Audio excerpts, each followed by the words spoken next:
Life doesn't always go according to plan. Sometimes it collapses overnight from a diagnosis, from a word, from a look that says more than 1,000 phrases. That's what happens with Jian, who is strong, domineering, and used to keeping everything under control. She is a construction site manager, a woman for whom order and discipline are not just a job, but a way of life. But when the world collapses before her eyes, it turns out that the strongest walls are not built of concrete, but of silence, fear, and unfulfilled promises. It all starts with a crash. Then we see what led to this as Jian, who works hard at a construction site, tries to make ends meet in order to pay for her daughter's studies. She is a demanding mother, confident that she knows what is best for her daughter. One day, after getting drunk at a party with friends, Jian brags about his daughter's success. But Hye Ri, who came to pick up her mother, can't stand it. She hates the pressure and the fear of repeating her mother's fate, wasting her life.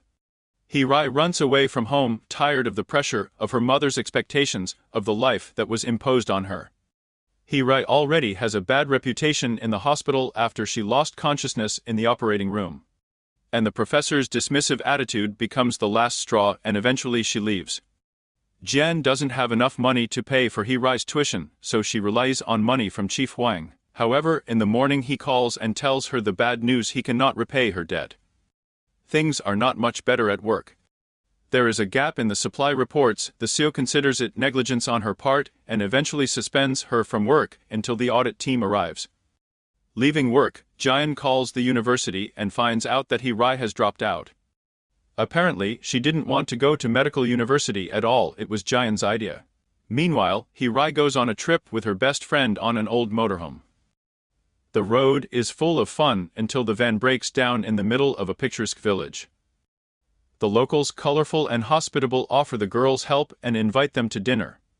Desperate, Jian tries to transfer money to his daughter, but the account is blocked. She finds Hye Ri's photos on social media and rushes to find her. Returning to the van, Hye Ri and her friend find out that the repair will be delayed. They'll have to stay in the village. But the idyll doesn't last long. An enraged Jian appears. And now they're back together, not by choice but by necessity. In the middle of a remote village where time passes more slowly and their new chapter begins. In a tense conversation, Hye Ri reveals to her mother the terrible truth: she has a brain tumor.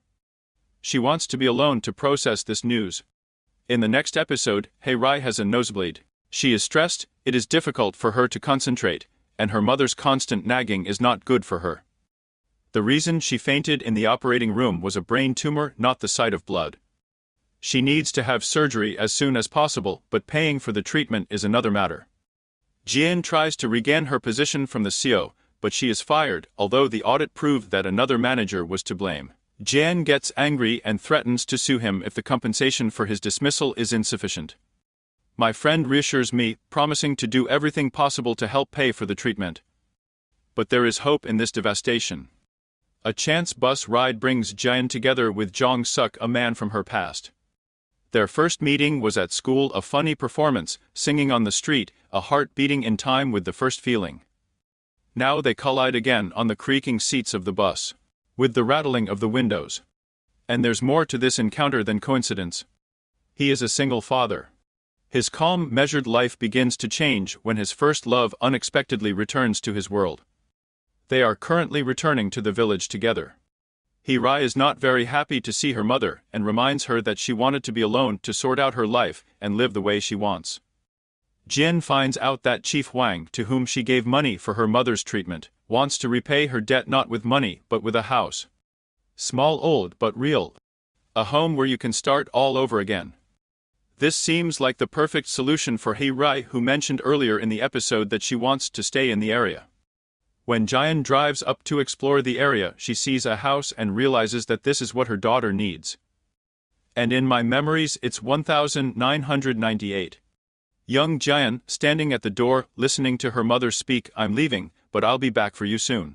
Jian is angry and considers it a big betrayal on the part of his mother, who did not come back for her. And since then, Jian has decided that he would never leave his daughter. But now she understands that being around doesn't mean being in control. To love is not to demand. In the present, Jian is heading to a local store to buy vegetables.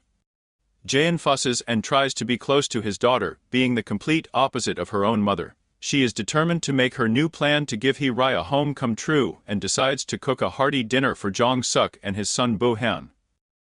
Jung Suk works in an architectural studio, and it's perfect for Jin, who wants him to help her put her house in order. He conducts a preliminary inspection and realizes that the house is in a deplorable condition. But he agrees to help. Hyun, like a ray of sunshine, pulls Hye Ri out of the oppressive atmosphere, inviting her to the farm. A spark breaks out between them, a light flirtation hints at something more. Here on the shore, Hye Ri feels for the first time in a long time that she can just be. No diagnosis, no expectations, no other people's plans.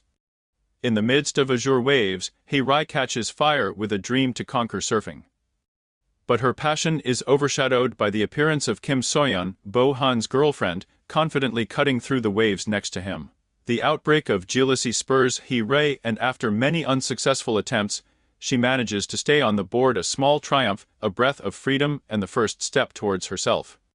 But in the evening, when the sun disappears and the tension inside the van thickens again, the fragile world returns to reality.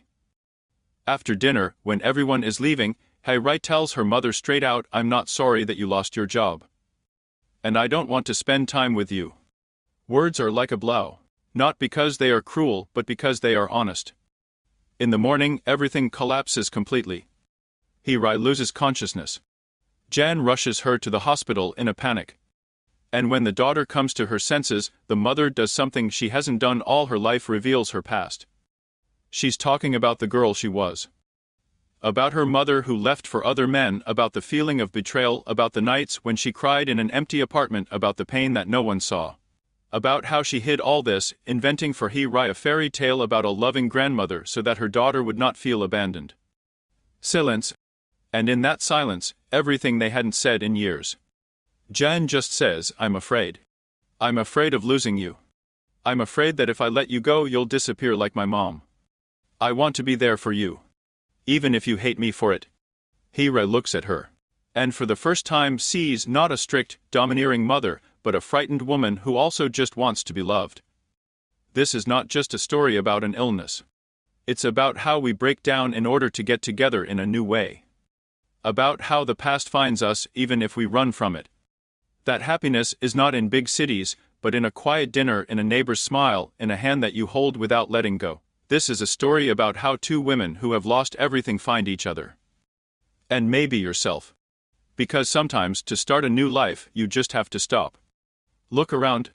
And open the door to the house that has been waiting for you all this time. Good luck to all, and bye-bye.